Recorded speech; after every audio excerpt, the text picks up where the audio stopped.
नाजरीन, क्या आप जानते हैं कि दुनिया के स्मगलर और करप्ट तरीन लोग अपना पैसा स्विस बैंकों में ही क्यों रखते हैं? स्विट्जरलैंड को सदियों से गैर जानिबदार मुल्क कहा जाता है। कहा जाता है कि ये मुल्क जंगों में हिस्सा नहीं लेता, इसलिए इसकी बहरी फौज नहीं है। स्विस लोग कामकाज करते हैं और हैवानात पालते हैं। यहाँ जर्मन, फ्रेंच और इतालवी जुबानें बोली जाती हैं। यहाँ के लोगों के बारे में भी ये मशहूर है कि रियासती पॉलिसी की तरह ये बस अपने काम से काम रखते हैं। रही ये बात कि दुनिया के बड़े बड़े चोर, स्मगलर, करप्ट लोग अपना काला धन स्विस बैंकों में ही क्यों रखते हैं, तो इसका जवाब यह है कि स्विस के 1934 के कानून के मुताबिक यहाँ के बैंक किसी भी सारिफ के अकाउंट के बारे में किसी किस्म की मालूमात बैंक के मुलाजमीन को भी नहीं देते, बल्कि यहाँ के बैंकों में अकाउंट ही मखसूस कोड की शक्ल में होते हैं जिनका इल्म बैंक के मुलाजमीन को भी नहीं होता।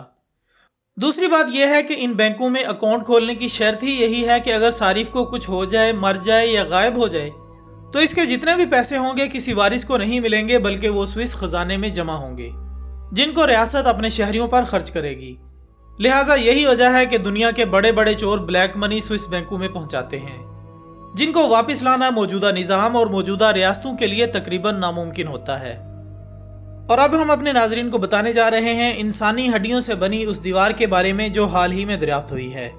नाज़रीन इकरामी, गुज़श्ता माह बेल्जियम के तारीखी चर्च में इंसानी हड्डियों से बनी दीवार दरियाफ्त हुई है।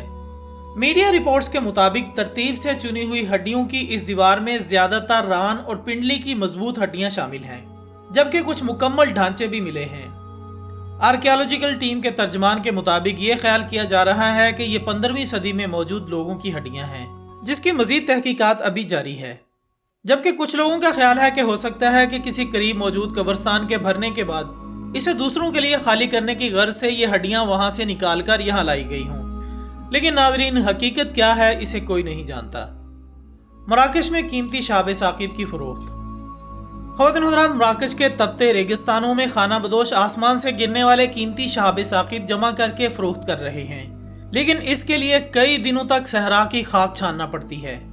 ये छोटे बड़े पत्थर बैनुल-अक़वामी मार्केट में महंगे दामों फरोख्त होते हैं। जनूबी मराकश में खाना बदोशों के पास ताकतवर मकनातीस और मुकाबनुमा अदसे होते हैं जिससे वो शहाबियों को तलाश करते हैं। कहा जाता है कि बसा औकात कोई पत्थर सोने और प्लाटीनियम से भी कीमती होता है और 1 ग्राम धाती शहाबिया $1000 यानी 1.5 लाख रुपए में भी फरोख्त हो सकता है। इसका इन्हिसार शहाबिये की शक्ल और इसमें मौजूद धात पर होता है। एक और शख्स ने बताया कि इसे 600 ग्राम का एक आसमानी पत्थर मिला, जिसके हर ग्राम को इसने तकरीबन 1 लाख रुपए में फरोख्त करके खतीर रकम कमाई थी। दोस्तों, रिपोर्ट के मुताबिक अब खाना बदोश दिन रात शहाबियों की तलाश में मसरूफ रहते हैं। शहाबिये जमा करने के शौकीन, साइंसदान और बैनुल-अक़वामी नीलाम घर के नुमाइंदे हर साल मराकश का सफ़र करते हैं और अरफूत, ताता और ज़गोरा के इलाकों का सफ़र करते हैं। यहाँ की सफ़ेद मट्टी में शहाबी पत्थर आसानी से नज़र आ जाते हैं। और दिलचस्प बात यह है कि बैनुल-अक़वामी साइंसी जराइद में शहाबियों पर जितने तहकीकाती मुकाले लिखे गए हैं, इनमें मराकश का जिक्र ज़रूर होता है, क्योंकि ये खित्ता इस लिहाज से बहुत अहमियत रखता है। साइंसदानों के लिए ये निज़ाम शमसी पर तहकीक का अहम ज़रिया है। इस जगह शहाबियों की बरसात होती रहती है, जिससे हर बार ये खजाना बढ़ता रहता है। मराकश में इस खजाने के लिए कानून मौजूद नहीं, यही वजह है कि लोग इन्हें जमा करके ज़ाती तौर पर फरोख्त कर रहे हैं। सन 2011 में ताता में एक पत्थर गिरा जिसका वजन 7 किलोग्राम था, जिसकी फी ग्राम कीमत तकरीबन 500 से $1000 थी। ये कीमती शहाबिये न्यूयॉर्क और पेरिस के ऑक्शन हाउसेज में फरोख्त होते हैं।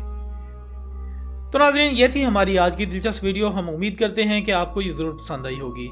वीडियो को लाइक करें और इसे दूसरों के साथ भी शेयर करें और कमेंट्स की सूरत में हमें अपनी राय भी ज़रूर दें। हमारी अगली वीडियो आने तक अपना, दोस्तों, रिश्तेदारों और गिरदोनवा के तमाम लोगों का बहुत ख्याल रखिएगा। अल्लाह हाफिज़।